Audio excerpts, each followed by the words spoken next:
Join us, MrTruck.com, for truck reviews, trailer reviews, and accessory reviews. Don't go away, MrTruck.tv. We'll be right back.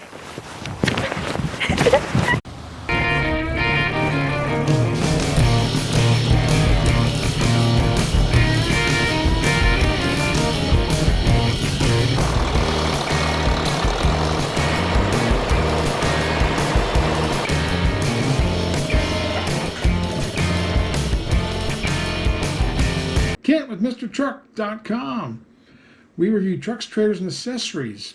And what I'm trying to do today is catch up on all the truck news. This is a crazy year, even though, we're not quite back to normal yet.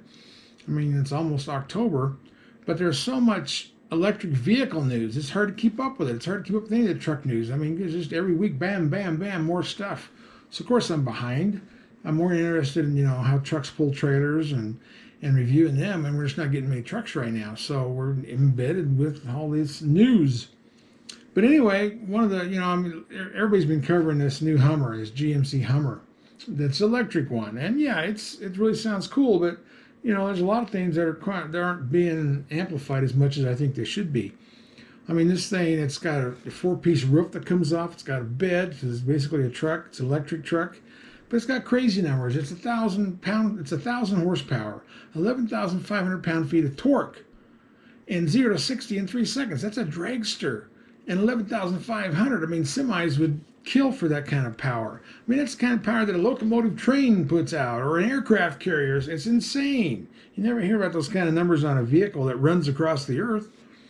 So I guess we'll see. I mean, that could be a wonderful towing machine if that all translates to that. But I'm almost thinking you got to have a track underneath it like a cat to control that much power without spinning the tires.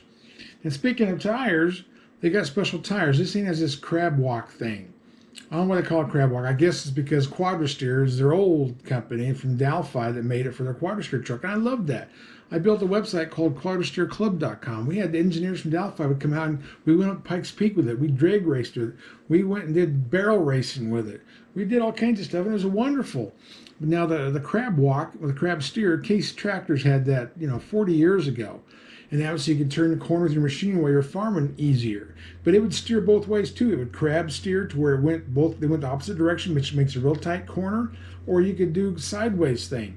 And on the Quadrasteer trucks, when they had that, I mean, when you was passing somebody, you put it in that mode, or you did it automatically, and you didn't just turn and weave out of your lane. You just went sideways. It was wonderful. It was such an easy maneuvering truck. And then, I mean, it just goes on and on about how great it was, and I wish they would have kept it. But now, it's coming back. And there's some sports cars that have it. There's some semis or RVs that have it. A lot of vehicles are trying to do kind of like a Quadrasteer, and there's guys in Germany working on that. And it's amazing, but too, if this is going to be this off-road truck thing that they're talking about, it's going to be wonderful because I got a 2-door Jeep and I can turn into those switchbacks so easy. I don't have to do a 2-point maneuver. I just turn a corner, and that's how my Dodge Zilla truck was. The one that I had, that Ram short bed jacked up, it would turn on a dime.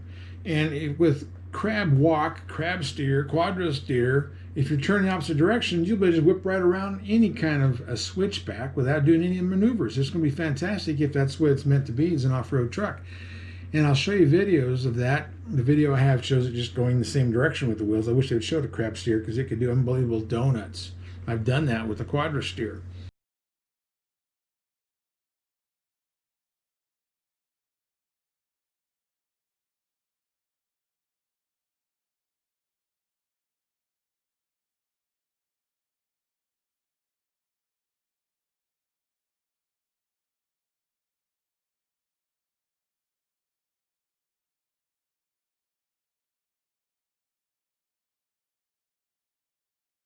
And I miss the Quadrasteer. So there's a lot of things about this Hummer. It's going to be so interesting. I mean, I may have to break down and buy one because it's unbelievable what they're doing with it. And this is like what California announced today. They want, I think it's 2025 all electric vehicles new sold there. They're still going to have the old gassers, but they're going to make the new ones all go electric. So everybody's getting on board. Jeep's doing something, Ford's doing something, GM is doing something. And this Hummer, it's called a GMC. But, I can go with a lot of history on Quadrasteer, so I better quit doing that. But that's big news. It to me is, you know, the torque numbers and the fact that it can crab walk or whatever they want to call it. That's insanely powerful. I mean, there were so many things I used to do with quadra steer that you wouldn't believe how maneuverable it was. And you know, all those things, the friction between GM and Delphi, it all kind of went away. The rest of the Hummer news is they may end up having a midgate, kind of like the what was that thing called? But this is still the GMC Hummer EV, like the Avalanche. You know, it had that door, the gate behind the second row seat that you would all fold down, so you could haul bales in there and get a longer bed. And you sold the seats forward, and you take out the partition, which includes the glass, and you can put plywood in there. They're saying that they think some of these spy photos, and I'll show you those, will show that that's what it's going to be like. It's going to be like an Avalanche. So the Avalanche may be coming back. This guy is a Hummer EV from GMC, so that's going to be neat. So now GMC might get an Avalanche that they never got, the Chevy had all the time. So anyway, that lasted 2 generations. That went from 2001 to 2013. That Avalanche, they've done a lot of good stuff with that Avalanche. I mean, those steps in the rear bumpers that I love for climbing into a truck bed without messing with the trailer, get it out of the way. That came from the Avalanche. So I'm glad they're hanging on some of the good ideas they had. And this mid-gate in the Hummer might be another one. But you know, if you're trying to get a smaller, shorter truck to have more space, it's got to go somewhere. It makes logical sense if you can get 2x4 sheets of plywood in that back. So yeah, that'd be interesting. So put on your calendars that the GMC Hummer EV, electric vehicle, will be a debut, the full-blown debut from the factory, GMC, October 20th. So I hope we get a big press release before that so I can put together a video the day that they're going to tell everybody. Because that will be cool. That'll be one of the biggest stories of the year. I mean, you know, the Bronco is a big story. The Ford F-150 Hybrid is a big story. This Hummer could be the biggest because it's a unique thing. This is I'm sure Andre wishes he could get one because he loves those H2 Hummers. But anyway, we'll see if he's got room in his stable for some more trucks. Some more of the EV Hummer news is they got some special tires they're working on. Now, I told you about quadra steer, and I was heavily involved in that. You know, I went out there, they gave me a truck for the summer. We did all these things with it. Went back to Saginaw, took it back, and met all the engineers, and some of them came out and drove trucks with me too. But anyway, they're working on, I talk about the special tire. And I don't remember the regular quadra steer having special tires. I mean, I suppose if you were really off-roading and you wanted to use some of that, whatever grip that is at an angle, it might be something special, but I know they got something going on there for those all-terrain tires. So we'll see if we can get more details of that. I think I do have some pictures of that. But anyway, so other news. There's another thing I want to talk about too, is the TRX. And I'm going to talk about several things. One thing is TRX is getting pretty boastful. You open the hood and there's a plastic grill, part of the air cleaner system. You open that up and there's a engraving of a T-Rex biting a raptor. And I mean, that's cute. I get a kick out of that. And I'll have to remind Roman of this. Roman with TFL Truck. I remember being at the Texas State Fair, and we were talking to GM guys, and this was years ago. And he asked them, I think it was the president of GM was there, and all he wanted to talk about was Cadillacs, this GM guy, the Chevy guy. But Roman brought up, says, are you guys coming out with something to go after the Raptor? Is it going to be like a T-Rex? And I don't know if that's what started the T-Rex name or something, or Ram was listening, but it's really cool. They got a cool name, they got a cool truck. And now they're attacking Ford, so we'll see how that ends up. But also they've got a new mobile app out there that shows you a few more things that you can look at your phone and run on the TRX, the 1500 Ram 2021. So we'll talk about that here in a little bit. But a lot to cover, so don't go away. Mr. Truck will be right back. If you have a short bed truck, you know it's not easy to hook up to a gooseneck. Pop-Up came out with these extensions from 9 inches to 16 inches to keep you from breaking out your back window when you're pulling a gooseneck trailer. And everybody uses a short bed. That's the most proper truck there is a crew cab short bed. So protect that window. Okay, this new app for the TRX 2021, it was created by employees of the FCA. It looks like they had a pitch night where everybody put forward ideas, and this is what they came out with. And it's supposed to help, the whole ownership experience with this TRX. I mean, TRX is going to have plenty of things to play with with all that power and ability. And yeah, it's going to be quite the off-road machine. But this is called the Know and Go mobile app, and you can get on to the Preferred Customers App Store. And you can download the app, and then you'll know all these things. It's supposed to be able to keep you more engaged with your truck. It's got augmented reality discovery of features, self-discovery of features, push notifications of undiscovered features, feature overview and how-to videos, feature-specific owner manuals, pages. So I think you can point the phone at these different things like the steering wheel, the paddle shifters, or the drive modes, or any of this stuff, and it'll tell you something about them. Or maybe you can change the settings on it. It sounded kind of complicated, and I'm an uncomplicated guy, but anyway, it's this new creativity information infoment system that you'll be able to put on there, called Know and Go, and that'll be interesting because they're going to do this. This is the first truck they're going to do this to, and they're going to do it to everything. So you can just use your phone to learn more about your truck. I mean, maybe that'll replace the owner's manual because nobody reads the owner manuals. I mean, some of them puppies are that thick, and you know, who has time for that? But anyway, that's going to come out in the TRX. And the TRX is going to keep coming out with stuff like they all do before they actually launch it, to where you can buy one. And you know, but this was cool with the FCA when they actually asked their employees what they think, and then you know they came up with like 500 ideas, and this is what they're doing. They're narrowing it down to this Know and Go mobile app. So it should be very interesting, and you know, it's all you tech guys see me when I review a truck. I review how it drives, how it power, how it trailers. Those are my things. A lot of people are into that Apple Play and all that other stuff. I don't hardly even mess with the radio because I'm not a tech guy. I'm a truck guy. I like to pull trailers. I like to know how they pull trailers and how you hook them up and control sway and do all that stuff. So those are the things I'm interested in: grade shifting, tow haul mode. But I mean, this is what everybody's going to. Everybody's going into social media, and they're going into everything you can do with the phone. Pretty soon we'll be brushing our teeth with our phones. Everything's coming with the phones.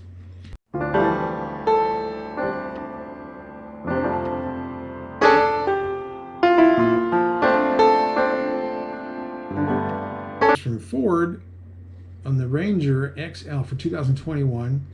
You can upgrade the XL and get you an STX, which is what it's been for several years now. The XL is a basic work truck. STX is one level above that.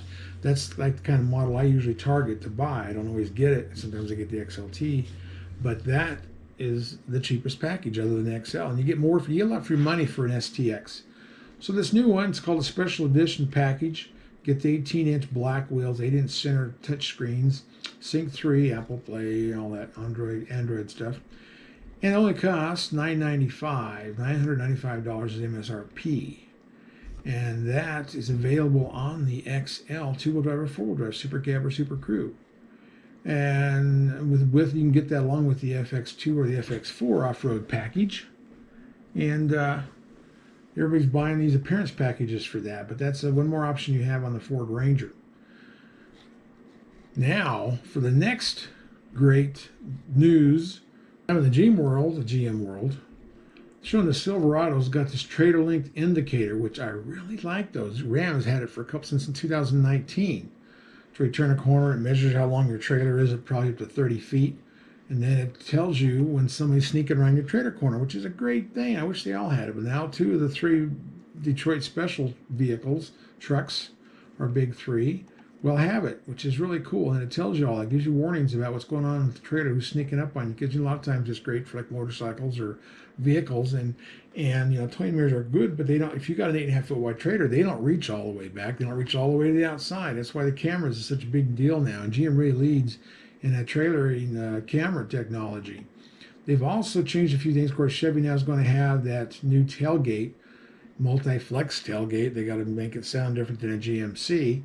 And we know it was coming. The multi-pro tailgate from GMC came out first, in 19. And now 2021, we're going to see the new, what's it called? Multi-flex tailgate from GM. Now, I've also got some more news about their towing numbers. They've kind of moved around a bit, so I got to see what the latest is on their numbers, because some went up, some went down. So, GM towing numbers. What they've got going on here, let's see, the GM, the 2.7 4-cylinder engine, two-wheel drive, and the Chevy with that 6.2. I love that engine. They've changed some of the power ratings. Let's see. 2021 Chevy Silverado maximum towing 9,300 pounds, up 2,500 pounds. That's with the 2.7 4-cylinder. That one has got a little higher, went up 2,500 pounds. Wow, LB3, yeah, that's a bunch. Goes up to 9,300 pounds. Of course, that's a full size, but that's with a little tiny 2.7 engine. 2,500 pounds, okay, 9,300, well, that's a good thing. And then I know they did something with the 6.2. Where is the 6.2? They were just talking about it, and I was paying attention, I think. The 6.2, it went down 100 pounds. I mean, it was like, yeah, it was like 13,400 pounds, which was class lean. They beat out the Ford. Now they're going to go back 100 pounds, which I don't know if that's an emissions thing or exactly why, but that just seems odd. So yeah, you maxed out at 13,300. And the turbo diesel, I think it goes up 200 pounds. Yeah, the straight inline 6, the one that we're so proud of, that thing went from 9,300 pounds towing to 9,500 pounds. Went up 200 pounds. That's good. I mean, I have no problem with that. That's a torquey engine. That should actually tow well. And then let's see, the 5.3, showing two versions, DFM and AFM, whatever that means. But yeah, it basically went down 100 pounds on the DFM model from 11,600 to 11,500. Yeah, and we talked about that. That's a big news for that 4-cylinder going up 2,600 pounds. That's big. That's a lot. So I guess they just thought it was, it wasn't getting rated right, because I'm usually not the conservative. Everybody goes to the maximum capacity they can for this competitive market. Now the 4.3, wow, they still got the 4.3 V6. That's been around forever. It's been a good engine in the old days. It is neutral. Didn't go up any at all. Now let's see what else they're talking about here. Yeah, that's a surprise. I'm glad to see that 4-cylinder go up. I hope it can hold on to that. It just worries me. A 4-cylinder, just something I haven't quite grasped how that's going to work out. But apparently they're still making it, so they must really believe in it. I do believe in the inline 6 turbo. I wish they would work on the transmission calibrations on that baby Duramax in the 1500. But I guess we'll see how that works out for them. But yeah, that's a little bit of news and towing on what those are, which I can't believe it ever dropped that on the 6.2. The 6.2 is my second flight. It ties with the 3.5. If I'm at sea level, the 6.2 kicks butt. If you're in the mountains, the 3.5 kicks butt. So those two engines, the Ford and the GM, I mean, those are the ones I like the most. It depends on where I'm at. But I've seen those things flat out beat everybody at sea level. Different races I've done down there in Houston. But so that's that part of the GM news. Now, GMC was the first truck that I saw the cool labels on the door that told you your gross vehicle weight rating, your axle weight rating, your payload, your trailer, your tongue weight, all that wonderful stuff. And I think they should all do that. Yeah, I think I was on GMC I first saw that, and then I saw it on Chevy's after that. But I told you about what Silverado was talking about, the trailer length indicator, which should be really cool. That's coming out. That'll be all done with the cameras. It's got a jackknife alert. Tells you if you're getting cranked too far, too close. I'm sure that your bumper sensors could tell you that too if your trailer's about to hit you. So the jackknife alert, that'd be new for 2021, along with the trailer length indicator. Rear trailer view now features guidelines and trailer angle indicator. Well, that's cool. That's kind of when you back up, it has those little lines that show you if you're getting anywhere near the trailer and line it up. Well, now you're going to have something if you're getting dangerously too close with your trailer angle. Now that I like that. So this is so good because I'm a towing guy. So when I come out with more things that help you with towing and understand your towing and safer with towing and knowing your weights and all that, it's wonderful. Rear side view enhancements. Driving forward, the rear side view provides a split view of the left and right sides of the truck, automatically based on the trailer angle. Wow, that's cool. That's when you're driving forward because they've already got these cameras with GM where you turn a corner and you can split. You can look through the trailer or you can look all the way around it, which is really cool. It's getting so safe. Cargo bed view enhancement. Cargo bed zoom view and bed hitch guidance are now available. Helpful line hooking up to your gooseneck. So those are all cool things. The cameras they put up by that rear brake light up on top of your cab. I know there's a name for that, but who cares? But anyway, yes. So GM is making trailer towing safer. How can you beat that? Of course, Ford wants to keep the talk about the Bronco alive, so now they're making more noise about the the Bronco Raptor prototype, and it's using that Fox Live valve technology, which is really cool. It's on the regular Raptor. It's on a lot of the Razor ATVs, side-by-sides. So that's going to be cool. And then, you know, Ford came out with the off-road, Bronco off-road. There's going to be several places to go drive your new Bronco. Ford, you know, the Ford Club kind of thing. Now Jeep's going to do the same thing, Adventure Academy. So that might be interesting to see how that works out. But that's going to be a neck-and-neck competition between the Jeep Wrangler and the Ford Bronco. This is a tidbit from Ford Authority. There's some study, I haven't figured out which study it is, but they're saying that 96% of the light-duty pickup truck owners tow less than 10,000 pounds. Well, of course, it's a light-duty pickup. That's what they do. And no one said they didn't. I'm probably one of the few guys that might haul almost 13,000, but most people don't. That's right. It's more for using so many things. You can haul, you know, no problem hauling 10,000-pound trailers. No problem hauling ATVs or all the things you do with a truck. You buy a truck because it's useful. But you don't buy a half-ton to haul 30,000 pounds. So I don't know why it's the big shock that they haul under 10,000 pounds. I would think that's perfectly normal. Because, you know, not everybody's like me and tries to wear these trucks out as fast as you can. So, yeah, I think with my 150, I've towed 12,800, which is the max on that truck. So, anyway, but that's supposed to be a big deal because this study found this out. I wish they'd give me one of those grants. I could find out some stuff for them. And, you know, it's just like in the heavy duties and the super duties. You know, like 90% of their people haul trailers with it. A lot of the light duty full-size trucks, they don't. They may just, you know, some people just drive them and they'll throw a lawnmower in the back or a motorcycle or something, but they may not tow. I mean, that's your option on that. But it makes sense that the heavy duties, people buy them because they're heavy duty and they're made to tow bigger trailers, and that's what the whole purpose of it is. I got to get into this survey thing. Make some money coming up with these crazy things. But anyway, that's what that new vehicle customer study came out with. I am so shocked. It's called the Mart's CX study. So I'm going to call mine Mr. Truck Study. See if I can't get somebody to pay me $1 million to do this fact-finding mission. We're also going to show you some pictures of the front end of the all electric Ford F-150 coming out in 2022. And it looks a lot like a Bronco. It looks pretty square. So I'm going to show you a picture of that, and you can decide what you think it looks like. But they're going to need every square inch of room in there for the batteries. You know that. Or maybe they'll have a trailer. They'll tow a trailer that has all the batteries so they can keep going. But it'll be interesting. Maybe the technology in these, you know, lithium-ion batteries will become super batteries. Who knows? I mean, somebody's working on it. Maybe they're all sneaking around in Tesla's factory, seeing what he's working on and who's got that stuff going on. But yeah, pretty cool.